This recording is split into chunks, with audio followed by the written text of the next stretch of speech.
नमस्कार दोस्तों, मैं एन.के. ठाकुर आपके अपने यूट्यूब चैनल आर्यन स्टडी 946 में आपका स्वागत करता हूं। दोस्तों, आज हम पढ़ेंगे मौलिक अधिकार और राज्य के नीति निर्देशक तत्व, जो आपके BA political science honours first semester का ये सब्जेक्ट है। और उसी के अंतर्गत हम पढ़ेंगे मौलिक अधिकार और राज्य के नीति निर्देशक तत्व। और इसमें हमने काफ़ी पढ़ लिया था कि मौलिक अधिकार की परिचय क्या है, मौलिक अधिकार के बारे में संविधान में क्या हमारी व्यवस्था की गई वो भी हमने देख लिया था, और हमारे कितने मौलिक अधिकार है ये भी देख लिया था। अनुच्छेद 12 से 35 तक हमने पूरा पढ़ लिया है। तो अभी तक आपने वो नहीं देखा है तो प्लीज़ आपसे रिक्वेस्ट है कि पहले वो पार्ट आप जाके देखिए। मैं जो भी वो पार्ट है इस वीडियो के डिस्क्रिप्शन में उसका लिंक मैं दे दूंगा, आपको वो देखना है, उसके बाद देखना है, तभी आपको समझ में आएगा।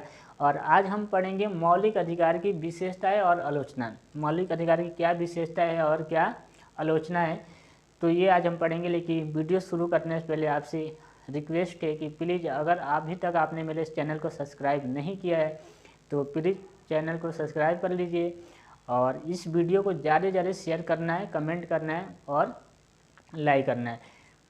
तो चलिए शुरू करते हैं। आज हम पढ़ेंगे मौलिक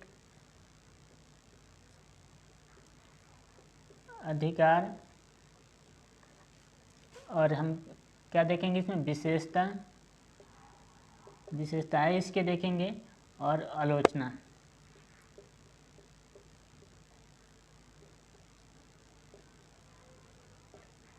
इसकी विशेषताएं और आलोचना देखेंगे मौलिक अधिकार की।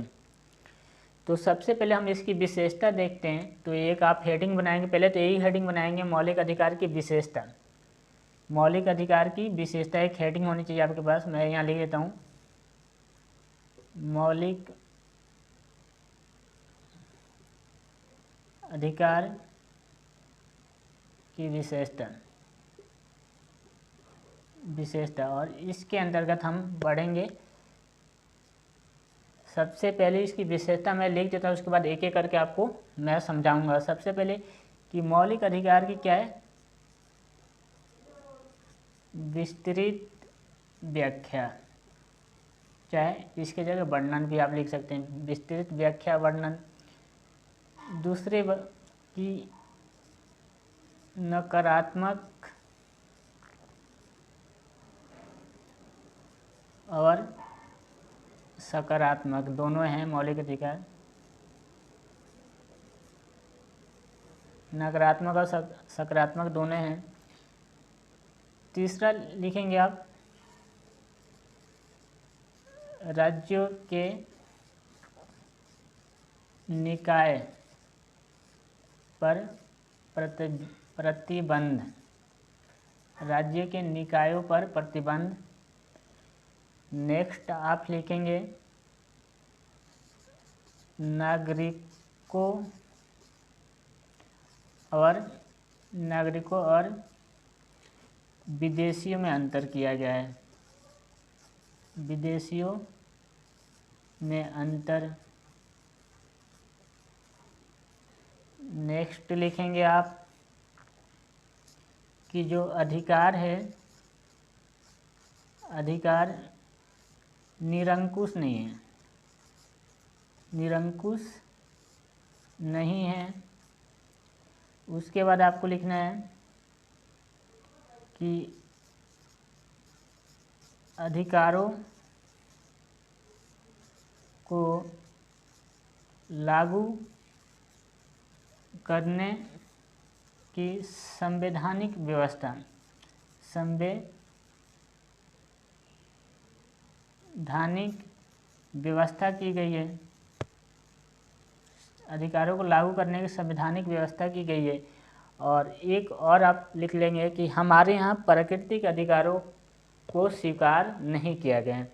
हमारे यहाँ प्राकृतिक अधिकारों को स्वीकार नहीं किया गया है। तो सबसे पहले आपको हेडिंग क्या बनाना है, आपको मेन हेडिंग मौलिक अधिकारों की विशेषता। और मौलिक अधिकारों की विशेषता में ये सारी चीज़ें आपको लिखने। आप चलिए एक एक करके देखते हैं ये क्या है। तो सबसे मौलिक अधिकारों की विशेषता में जो सबसे पहली विशेषता है वो है इसकी विस्तार से व्याख्या की गई है, विस्तृत व्याख्या की गई है। देखिए, भारतीय संविधान के भाग 3 में मौलिक अधिकारों की व्याख्या अनुच्छेद 12 से 35 तक में की गई है। तो ये सबसे विस्तार व्याख्या है और दुनिया के किसी भी संविधान में इतनी विस्तार से व्याख्या मौलिक अधिकारों की नहीं की गई है।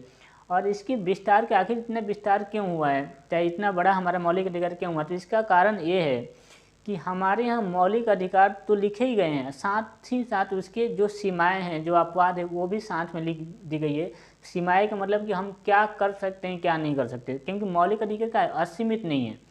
तो इसलिए हमारा अधिकार क्या है, बहुत ज़्यादा विस्तृत हो गया और इसकी बिल्कुल विस्तार से व्याख्या की गई। तो आपको लिखना क्या है, पहले तो ये लिखना है विस्तार व्याख्या, इसके अंदर डैश लगा के आपको लिखना है कि भारतीय संविधान के भाग 3 में अनुच्छेद 12 से 35 तक मौलिक अधिकारों की विस्तार से व्याख्या की गई है।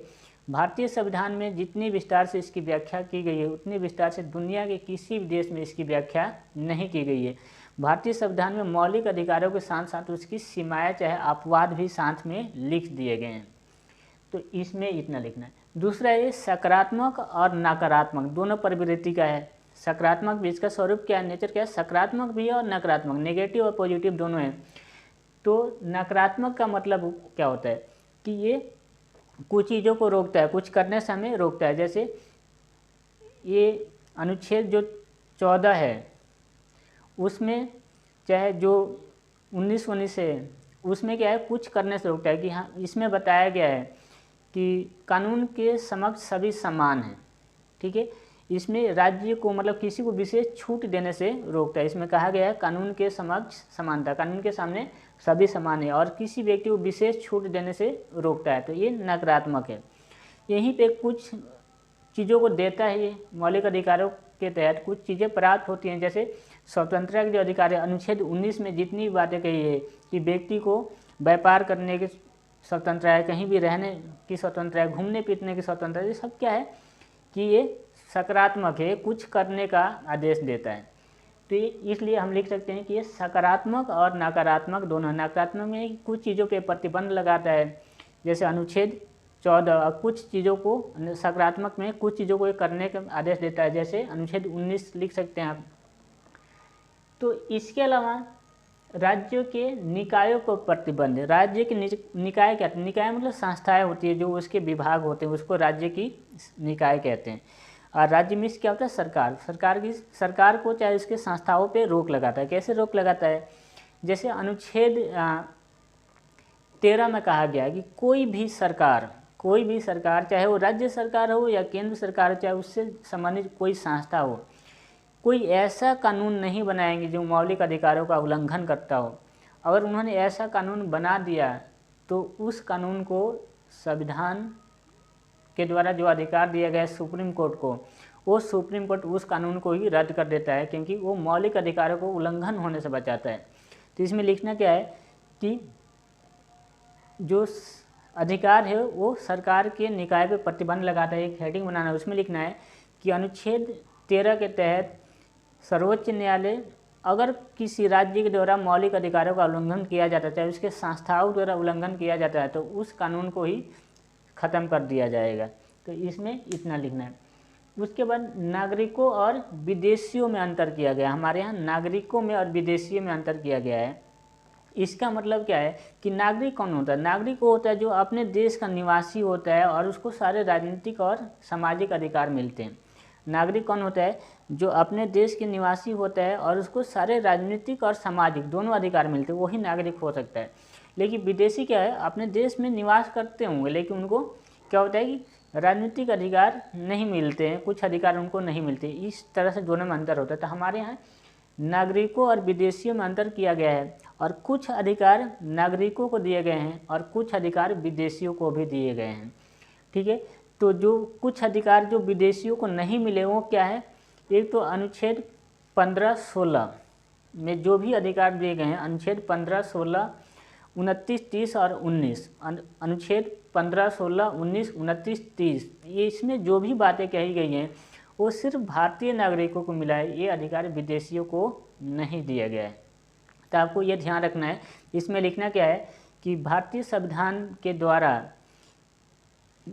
नागरिक और विदेशियों में अंतर किया गया है और कुछ अधिकार सिर्फ नागरिकों को ही दिए गए हैं, विदेशियों को नहीं दिए गए हैं, और कुछ अधिकार नागरिकों के साथ साथ विदेशियों को भी दिए गए हैं।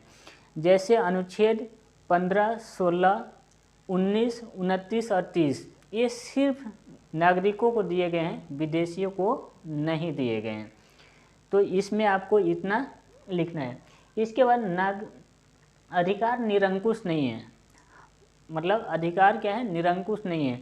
हमारे यहाँ क्या है कि अमेरिका में क्या है कि अमेरिका में जो अधिकार है उसके साथ उसकी सीमाओं का वर्णन नहीं किया गया, कि मतलब अपवाद नहीं जोड़े गए हैं। ये नहीं बताया गया कि व्यक्ति क्या कर सकता है, क्या, ये तो लिखा ही गया है कि व्यक्ति के अधिकार हैं, लेकिन उस अधिकार को कब ज़्यादा करेगा तो रोका जाएगा। ये जैसे हमारे यहाँ क्या है कि हमें बोलने की आज़ादी है, लेकिन हम कुछ भी नहीं बोल सकते हैं। तो हमारे ये भी लिखा गया है कि जब व्यक्ति कुछ गलत बोलेगा, राज्य की सरकार के खिलाफ बोलेगा, चाहे देश हित से हट के बोलेगा, तो उसको रोका जाएगा। लेकिन अमेरिका में क्या है कि अमेरिका में ऐसा नहीं है। अमेरिका में ये पूरा दिया गया है, लेकिन वो न्यायालय के द्वारा पुलिस को अधिकार दी गई है कि वो अगर व्यक्ति कुछ ज़्यादा अति करेगा तो उस पर रोक लगाई जाएगी। तो हमारे यहाँ क्या है कि अधिकार निरंकुश नहीं है, व्यक्ति के ऊपर अंकुश लगा दिया जाता है। जब वो अपने अधिकारों की लिमिट को पार करता है, चाहे सीमाओं का उल्लंघन करता है, तो उस पर बंधन लगा दिया जाता है। जैसे हमें बोलने की आज़ादी है, लेकिन हमें देश हित में ही बोलना है। देश हित के खिलाफ जाएंगे तो हमें बोलने से रोक दिया जाएगा। तो इसलिए अधिकार क्या है, निरंकुश नहीं है, उस पर अंकुश लगा हुआ है। इसके अलावा अधिकारों को लागू करने की संवैधानिक व्यवस्था की गई है हमारे यहाँ। हमारे यहाँ क्या है कि अगर आपके अधिकारों को कोई छीन रहा है आपसे, चाहे आपके अधिकारों का उल्लंघन हो रहा है, चाहे सरकार करे चाहे व्यक्ति करे, तो आप अपने अधिकारों की रक्षा के लिए, उसके उपाय करने के लिए, उसकी बहाली के लिए आप सर्वोच्च न्यायालय या उच्च न्यायालय की शरण में जा सकते हैं, और वो लोग आपके अधिकारों की रक्षा करेंगे। कि अधिकारों की रक्षा करने की जिम्मेदारी किसको दी गई है, भारतीय न्यायालय को दी गई है। और ये किसके द्वारा दी गई है, आपको संविधान निर्माताओं के द्वारा दी गई। तो ये भी ध्यान रखना है कि संविधान निर्माताओं द्वारा ही अधिकारों को लागू करने की व्यवस्था की गई है। लागू कौन करेगा, उच्चतम न्यायालय करेगा। तो इसमें लिखने क्या है कि मौलिक अधिकारों को लागू करने की व्यवस्था संविधान निर्माताओं के द्वारा सर्वोच्च न्यायालय को दिया गया है। और सर्वोच्च न्यायालय अगर आपके अधिकारों की, चाहे हमारे अधिकारों की रक्षा नहीं हो पाता है, चाहे कोई उल्लंघन करता है, तो हम उसकी रक्षा के लिए न्यायालय में जा सकते हैं। इसके अलावा एक और अधिकार आपको इसमें ऐड कर लेना है,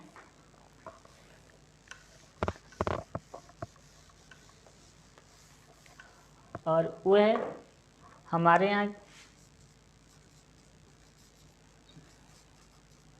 प्राकृतिक अधिकार को मौलिक अधिकार में शामिल नहीं किया गया है। प्राकृतिक अधिकार को मौलिक अधिकार में शामिल नहीं किया गया है, नहीं किया गया है। तो इसका मतलब क्या है कि अमेरिका में क्या है, अमेरिका में लोगों को ये कहा, अमेरिकी संविधान में ये कहा गया है कि व्यक्ति मौलिक अधिकारों के साथ साथ उन अधिकारों का भी प्रयोग कर सकता है जो मौलिक अधिकारों में जिसका वर्णन नहीं किया गया है। लेकिन हमारे यहाँ ये साफ लिखा है कि व्यक्ति उन्हीं अधिकारों का फ़ायदा ले सकते हैं, चाहे उन्हीं अधिकारों को दिया जा रहा है जो हमारे संविधान में लिखे गए हैं। हमारे यहाँ प्राकृतिक अधिकारों जैसी कोई बात नहीं कहा जाता है, लेकिन अमेरिका में ऐसा कहा गया है, उनको प्राकृतिक अधिकार भी दिए गए। उन्होंने ये कह दिया है कि हमने संविधान में जो अधिकार लिख दिए हैं, इसका मतलब ये नहीं कि वही अधिकार मिलेंगे, इसके हट के भी जो भी प्राकृतिक अधिकार है वो भी अधिकार मिलेंगे। लेकिन हमारे संविधान निर्माताओं ने प्राकृतिक अधिकारों को मौलिक अधिकार में शामिल नहीं किया। उन्होंने कहा हमारे में कि जो हमने लिख दिया है वही अधिकार लोगों को मिलेंगे, इसके अलावा और कोई अधिकार नहीं मिलेंगे। तो इसमें लिखना क्या है कि हमारे पहले तो ये हेडिंग बनाना है, प्राकृतिक अधिकार को मौलिक अधिकार में शामिल नहीं किया गया है। ये लिखना है कि अमेरिकी संविधान में प्राकृतिक अधिकारों को भी मौलिक अधिकार माना जाता है, लेकिन भारतीय संविधान निर्माताओं ने प्राकृतिक अधिकारों को मौलिक अधिकार में शामिल नहीं किया है।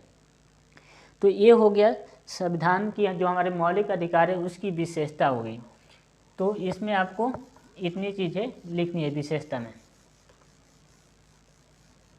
अब एक और हेडिंग आप बनाएंगे और वो होगा मौलिक अधिकार की आलोचना। मौलिक अधिकार की आलोचना एक आप हेडिंग बनाएंगे, मौलिक अधिकार की आलोचना। और आलोचना आप देखते हैं कि मौलिक अधिकार की आलोचना क्या है। तो आप एक हेडिंग बना लीजिए, मौलिक अधिकार की आलोचना। मौलिक अधिकार की एक विशेषता हो गया अब आलोचना। तो मौलिक अधिकार की, चलिए मैं यहाँ लिख देता हूँ, मौलिक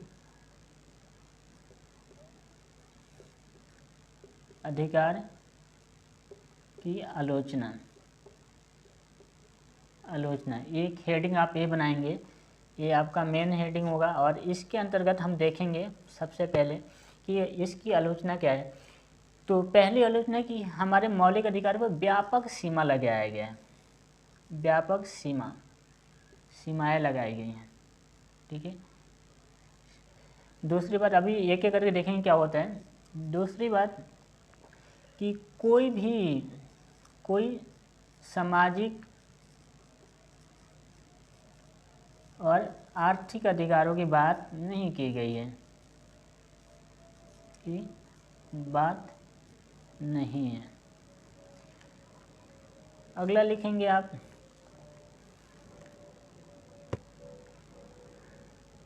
कि स्पष्ट व्याख्या नहीं है, स्पष्ट व्याख्या नहीं किया गया है। इसके अलावा आपको ये लिखना है कि आपातकाल के दौरान स्थगित हो जाता है, स्थगित होना। इसके अलावा आपको लिखना है कि जो अधिकार है, अधिकार स्थायी नहीं है, स्थायी नहीं है, अधिकार स्थायी नहीं है, अधिकार स्थायी नहीं है। एक और आप लिख सकते हैं कि, चलिए पहले इसको देख लेते हैं। तो व्यापक सीमा का मतलब क्या है कि भारतीय संविधान में जो अधिकार दिए गए हैं, उन अधिकारों के साथ इतनी अपवाद चाहे इतनी सीमाएं जोड़ दी गई हैं कि हमें लगता ही नहीं है कि हमें मौलिक अधिकार मिला हुआ है। तो इसी आधार पे कुछ लोगों का कहना है कि भारतीय संविधान एक हाथ से स्वतंत्रता देती है और दूसरे हाथ से छीन लेती है। जैसे हमें बोलने का अधिकार तो है, लेकिन आप कुछ भी नहीं बोलोगे। आप देखोगे कि हर अधिकारों के साथ अपवाद, मतलब उसमें रिस्ट्रिक्शन लगाया गया, आपको रोका गया है कि आप ये नहीं कर सकते, ये नहीं कर सकते। इसी आधार पर इसकी मतलब आलोचना की जाती है। और इसमें पहला है कि व्यापक, बहुत ज़्यादा उस पर सीमा या बंधन लगाया गया है। तो इसमें लिखना क्या है, भारतीय संविधान में जितने भी अधिकार दिए गए हैं, उन अधिकारों पे इतनी सीमाएं लगा दी गई हैं कि इसी के आधार पे जो आलोचना करने वाले लोग हैं वो कहते हैं भारतीय संविधान के द्वारा एक हाथ से अधिकार दिया जाता है और दूसरे हाथ से छीन लिया जाता है। दूसरा है, कोई भी सामाजिक और आर्थिक अधिकार की बात नहीं की गई है। एक और जोड़ लेंगे, सामाजिक और आर्थिक अधिकार की बात नहीं की गई है। तो इसमें क्या है कि हमारे जितने भी अधिकार है लगभग वो राजनीतिक अधिकार है। आलोचकों का ऐसा कहना है कि जितने भी अधिकार है वो राजनीतिक अधिकार है। और भारतीय संविधान कहीं भी सामाजिक अधिकारों की बात नहीं करता है। सामाजिक अधिकार का मतलब कि सामाजिक सुरक्षा की बात, और आर्थिक में कि काम का अधिकार, मतलब काम करने का हमें अधिकार मिलना चाहिए, रोटी का अधिकार मिलना चाहिए। तो ये अधिकार हमारे संविधान में नहीं दिया गया है। बस हमारे संविधान में राजनीतिक अधिकारों की बात की गई है। जबकि दुनिया के कई देशों में क्या हुआ है कि ये अधिकार उनको मिले हैं। उन्नत जो देश है, उन्नतिशील देश हैं, चाहे चाइना और रूस में भी ये अधिकार मिला हुआ, लेकिन हमारे यहाँ कोई भी सामाजिक और आर्थिक अधिकार नहीं मिला है। सामाजिक अधिकार में कौन सा अधिकार, जैसे सामाजिक सुरक्षा का अधिकार नहीं मिला है। और आर्थिक अधिकार में जैसे रोटी का अधिकार, मतलब और काम करने का अधिकार भी हमारे यहाँ नहीं मिला है। तो इसमें आपको ये लिखना है। उसके बाद स्पष्ट व्याख्या, मतलब स्पष्ट व्याख्या नहीं है, इसका मतलब कि हमारे संविधान को इतने जटिल तरीके से लिखा गया है कि साधारण लोगों को समझने में थोड़ी दिक्कत होती है। क्योंकि लिखने वाले उस समय अधिकतर लोग वकील थे, तो इसलिए वकीलों का स्वर्ग भी कहा जाता है। तो इसमें स्पष्ट व्याख्या नहीं की गई है। साधारण लोगों के लिए समझना मौलिक अधिकार थोड़ा मुश्किल हो जाता है। इसके अलावा आपातकाल के दौरान आपातकाल के दौरान स्थगित कर दिए जाते हैं। भारतीय संविधान में जो आलोचना करते हैं लोग, जो मौलिक अधिकारों की आलोचना करते हैं, वो कहते हैं कि अधिकार हमेशा होना चाहिए, अधिकार हमें हमेशा मिलना चाहिए, चाहे वो आपातकाल हो चाहे सामान्य अवस्था हो, हमें हमेशा मौलिक अधिकार मिलना चाहिए। लेकिन होता क्या है कि मौलिक अधिकार जब आपातकाल लागू होता है तो अनुच्छेद 20 और 21 को छोड़ के सारे स्थगित हो जाते हैं। आपातकाल के दौरान अनुच्छेद 20 और 21 को छोड़ के सारे अधिकार स्थगित हो जाते हैं, और इस तरह से ये लोकतंत्र के लिए सही नहीं है। कभी भी सरकार इस पे मतलब छीन लेती है। आपातकाल के दौरान बस 2 ही अनुच्छेद लागू रहते हैं। अगला है अधिकार। अधिकार क्या है? स्थायी नहीं है। स्थायी मतलब हमें ये नहीं कह सकते कि अधिकारों में परिवर्तन नहीं किया जा सकता, हमेशा के लिए आपको मिल गया है। अधिकार परिवर्तनीय है, अपरिवर्तनीय नहीं है। सरकार जब चाहेगी कानून बना के ले सकती है, क्योंकि भारतीय संविधान को ही संसद को अधिकार दिया गया है कानून बनाने का।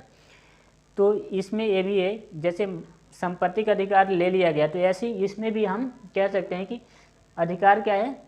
स्थायी नहीं है, वो कभी भी परिवर्तन किया जा सकता है। जैसे अनुच्छेद 31 में जो संपत्ति का अधिकार था वो आपसे ले लिया गया और कानूनी अधिकार बना दिया गया।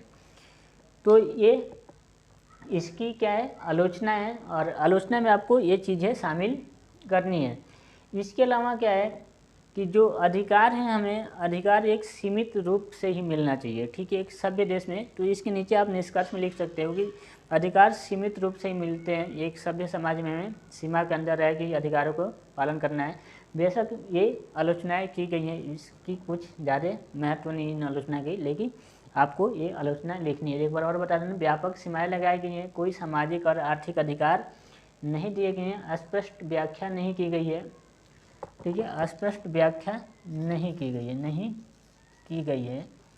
और इसके बाद लिखना है आपातकाल के दौरान स्थगित हो जाते हैं, और ये अधिकार स्थायी नहीं है। तो ये आपको आलोचना में ये 4-5 पॉइंट्स आपको लिख लेना है। जो भी मैंने इसमें बताया वही आपको लिखना है। तो ये आज हमारा मौलिक अधिकार का जो पार्ट है वो ख़त्म हो गया है। अब अगले वीडियो में हम देखेंगे राज्य के नीति निर्देशक तत्व क्या है, और राज्य के नीति निर्देशक तत्व में और मौलिक अधिकार में क्या अंतर है, ये हम देखेंगे। क्या मौलिक अधिकार की वजह से राज्य के नीति निर्देशक तत्वों को नुकसान पहुंचता है, चाहे उसके वजह से मौलिक अधिकारों को, ये सारी चीज़ें हम अगले वीडियो में देखेंगे। तब तक अगर आपको ये वीडियो अच्छा लगा हो तो आपसे रिक्वेस्ट है कि आपको ये ज़्यादा से ज़्यादा शेयर करना है, लाइक करना है और कमेंट करना है। और उन लोगों से स्पेशली रिक्वेस्ट है जिन्होंने अभी तक चैनल को सब्सक्राइब नहीं किया है कि प्लीज़ आप चैनल को सब्सक्राइब कर लीजिए, क्योंकि ये चैनल आपके लिए बहुत ही उपयोगी साबित हो सकता है। तो चलिए मिलते हैं अगले वीडियो में, तब तक के लिए अपना ख्याल रखिए, पढ़ते रहिए और सेफ रहिए। चलिए, धन्यवाद।